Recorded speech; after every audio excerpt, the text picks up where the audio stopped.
नमस्कार, स्वागत है आप सबका देहरादून स्टडी पॉइंट में। मैं हूं मोहित रावत। नाउ दोस्तों, आज की इस वीडियो में हम एक उत्तराखंड का बेहद महत्वपूर्ण टॉपिक के बारे में डिस्कस करेंगे, जो आपके अपकमिंग एग्जाम के लिए मोस्ट हेल्पफुल होगा साथियों। इस वीडियो में हम उत्तराखंड के जो नए कैबिनेट मिनिस्टर हैं, उन सबके पास कौन कौन सा विभाग है और साथ ही उनका विधानसभा क्षेत्र कौन सा है, वो हम इस वीडियो में डिस्कस करेंगे। तो शुरुआत करेंगे दोस्तों। लेकिन शुरुआत करने से पहले आपको बता दें, जो हमने पिछली क्लास ली थी वो रानीखेत छावनी यानी छावनी से रिलेटेड ली थी। अब छावनी से रिलेटेड लेने से दोस्तों क्या होता है कि आपको किताबों में डिस्कस करोगे, किताबों में देखोगे, तो वहां पे आपको डाटा कुछ और मिलेगा।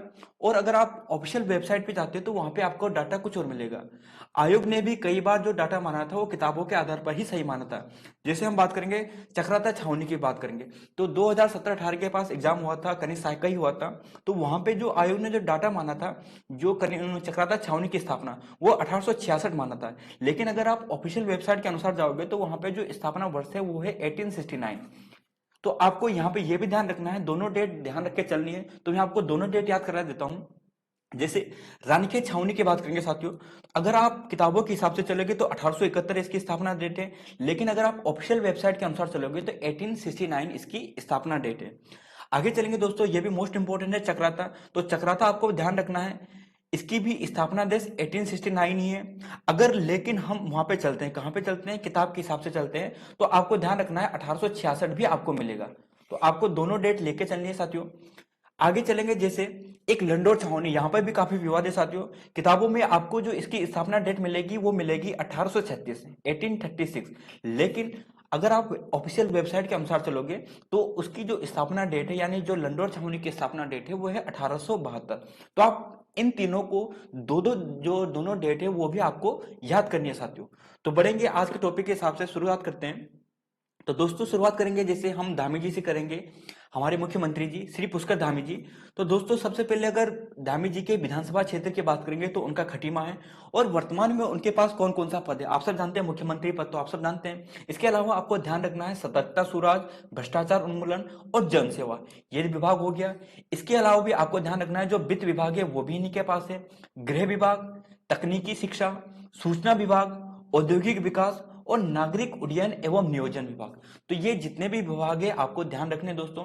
चलेंगे दूसरे मिनिस्ट्री, अगर हम बात करेंगे श्री सतपाल महाराज जी की बात करेंगे, तो सतपाल महाराज जी से आपको ध्यान रखना है जो इनका विधानसभा क्षेत्र है वो चौबट्टा खाल है।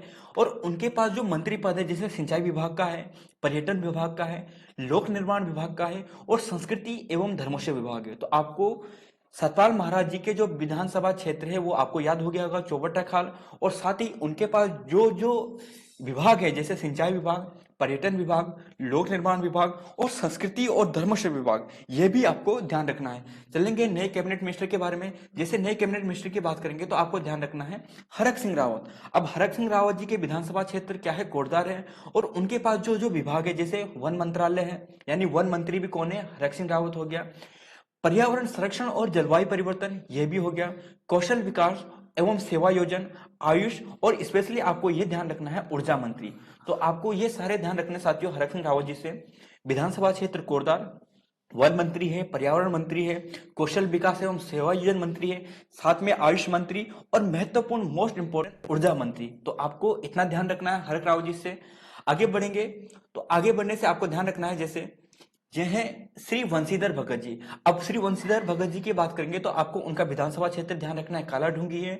और इनके पास कौन कौन सा विभाग है, जैसे विधायी एवं संसदीय कार्य मंत्री, नागरिक आपूर्ति एवं उपभोक्ता मामलात मंत्री, सूचना एवं विज्ञान प्रौद्योगिकी और सबसे मोस्ट इंपोर्टेंट शहरी विकास मंत्री। तो शहरी विकास मंत्री आपको ध्यान रखना है कौन है, श्री वंशीधर भगत जी हैं। आगे बढ़ेंगे, आपको ध्यान रखना है, अगर बात करेंगे आगे बात करेंगे, जैसे हम यहाँ पे बात करते हैं तो श्री यशपाल आर्य जी की बात करेंगे। तो श्री यशपाल आर्य जी से सबसे पहले आपको विधानसभा क्षेत्र ध्यान रखना है। विधानसभा क्षेत्र क्या है, बाजपुर है। और इससे भी अलावा आपको ध्यान रखना है जो विधानसभा क्षेत्र है बाजपुर, वो कौन सी सीट के लिए है, एससी सीट के लिए। आगे बात करेंगे इनके जो विभाग है इनके पास, जैसे परिवहन मंत्री भी यही है। समाज कल्याण मंत्री, दोस्तों ये मोस्ट इंपोर्टेंट होने वाला है, समाज कल्याण मंत्री, समाज कल्याण मंत्री, अल्पसंख्यक कल्याण मंत्री और मोस्ट इंपोर्टेंट आबकारी मंत्री। तो ये चारों जितने भी विभाग हैं श्री यशपाल जी आर्य के पास, मोस्ट इंपोर्टेंट है दोस्तों, आपको ये सारे ही ध्यान रखने हैं। आगे बढ़ेंगे, आगे बात करेंगे साथियों, मोस्ट इंपोर्टेंट है। जैसे बात करेंगे यहाँ पे श्री बिशन सिंह चौफाल जी की, तो श्री बिशन सिंह चौफाल जी की बात करेंगे तो उनके पास जो विधानसभा क्षेत्र है वो डीडी हाट है। मोस्ट इंपोर्टेंट है दोस्तों। अगर विधानसभा क्षेत्र की बात करेंगे तो आपने डीडी हाट देख लिया है, लेकिन अगर हम यहाँ पे बात करेंगे कौन कौन से विभाग है उनके पास, मोस्ट इंपोर्टेंट जनगणना, ग्रामीण निर्माण और पेयजल विभाग, तो ये बिशन सिंह चौफाल जी के पास है, ये भी आपको ध्यान रखना है। चलेंगे दोस्तों नेक्स्ट। तो आपको ध्यान रखना है, जैसे आप बात करेंगे हम श्री सुबोध उनियाल जी, बहुत चर्चा में रहते हैं दोस्तों, तो आपको अगर श्री सुबोध उनियाल जी की बात करेंगे तो उनके विधानसभा क्षेत्र आपको ध्यान रखना है नरेंद्र नगर है। और साथ ही आपको ध्यान रखना है वो कृषि मंत्री भी हैं, जैव प्रौद्योगिकी मंत्री भी है, रेशम विभाग भी है और उद्यान एवं फलोद्योग विभाग भी है। तो सबसे मोस्ट इंपोर्टेंट तो आपको यहाँ पे यही ध्यान रखना है, जो कृषि विभाग है मोस्ट इंपोर्टेंट है कि कृषि मंत्री कौन है, श्री सुबोध उनियाल जी हैं। तो आपको ध्यान रखना है उनका विधानसभा क्षेत्र कौन सा है, नरेंद्र नगर है। तो चलेंगे नेक्स्ट पे। तो नेक्स्ट ध्यान रखोगे दोस्तों, हाल ही में बहुत चर्चा में रहे हैं श्री अरविंद पांडे जी। अगर अरविंद पांडे जी की बात करें तो उनका विधानसभा क्षेत्र कौन सा है, गदरपुर है। और जो मोस्ट इंपोर्टेंट विभाग है इनके पास, सबसे इंपोर्टेंट खेल मंत्री भी यही है, यानी खेल विभाग इनके पास है। विद्यालय शिक्षा की बात करेंगे, बेसिक शिक्षा और माध्यमिक शिक्षा दोनों जो विभाग हैं वो श्री अरविंद पांडे जी के पास है। और one of the most important, जिसे हम वेरी वेरी इंपोर्टेंट बोल सकते हैं, पंचायती राज विभाग। तो पंचायती राज विभाग किसके पास है, अरविंद पांडे जी के ही पास है। और संस्कृत शिक्षा विभाग है वो भी अरविंद पांडे जी के ही पास है। दोस्तों अरविंद पांडे जी के पास जो भी विभाग है सारे मोस्ट इंपोर्टेंट है, आपको ध्यान करना ही करना है, इन्हें याद करना ही करना है। चलेंगे नेक्स्ट। अब बात करते हैं गणेश जोशी जी की। तो गणेश जोशी जी की बात करेंगे तो उनका विधानसभा क्षेत्र क्या है, मसूरी है। साथ ही दोस्तों आपको जो उनके पास जो विभाग है वो ध्यान रखना है, सैनिक कल्याण विभाग, औद्योगिक विकास मंत्री। साथ ही दोस्तों मोस्ट इंपोर्टेंट आपको जो ध्यान रखना है वो है एमएसएमई मंत्री। तो पूछा जाएगा उत्तराखंड में वर्तमान में जो राज्य एमएसएमई मंत्री है वो कौन है, गणेश जोशी जी है। साथ ही खादी एवं ग्राम उद्योग मंत्री भी कौन है, गणेश जोशी जी ही है। अब चलेंगे नेक्स्ट पे। तो दोस्तों जैसे बात करेंगे यहाँ पे आप देख रहे होंगे डॉक्टर धन सिंह रावत। तो डॉक्टर धन सिंह रावत जी की बात करेंगे तो उनका जो विधानसभा क्षेत्र है श्रीनगर है, आप सब जानते हैं, ध्यान रखना है। अगर डॉक्टर धन सिंह नेगी जी की बात करें तो वहां पे आपको ध्यान रखना है जो उनका विधानसभा क्षेत्र है वो टिहरी है। तो आपको कंफ्यूज कर सकता है धन सिंह नेगी जी का विधानसभा क्षेत्र, आप श्रीनगर कराओगे। तो आपको ध्यान रखना है धन सिंह नेगी पूछा जाए तो उनका विधानसभा क्षेत्र कहाँ है, टिहरी है। लेकिन धन सिंह रावत जी पूछा जाए तो उनका विधानसभा क्षेत्र क्या है, श्रीनगर है। अब यहाँ पे बात करेंगे उनके पास कौन कौन से विभाग है, सहकारिता विभाग, उच्च शिक्षा मंत्री, चिकित्सा मंत्री, आपदा प्रबंधन एवं पुनर्वास मंत्री। तो आपको इतने जितने भी विभाग है मोस्ट इंपोर्टेंट है उच्च शिक्षा विभाग। तो पूछा जाएगा उच्च शिक्षा मंत्री कौन है, डॉक्टर धन सिंह रावत जी। चिकित्सा मंत्री कौन है, डॉक्टर धन सिंह रावत जी है। सहकारिता मंत्री कौन है, डॉक्टर धन सिंह रावत जी है। तो दोस्तों आई होप आपको याद हो गया होगा। चलेंगे नेक्स्ट स्लाइड पे, मोस्ट इंपोर्टेंट स्लाइड है दोस्तों ये। बात करते हैं श्रीमती रेखा आर्य जी के पास दोस्तों। तो श्रीमती रेखा आर्य जी का विधानसभा क्षेत्र सोमेश्वर है। आपको यह ध्यान रखना है यह एक एससी सीट में है। मोस्ट इंपोर्टेंट आगे बात करेंगे दोस्तों, जैसे इनके पास कौन कौन से विभाग है, महिला एवं बाल विकास मंत्री है, यानी जो महिला एवं बाल विकास मंत्रालय है वो भी किसके पास है, श्रीमती रेखा आर्य जी के पास।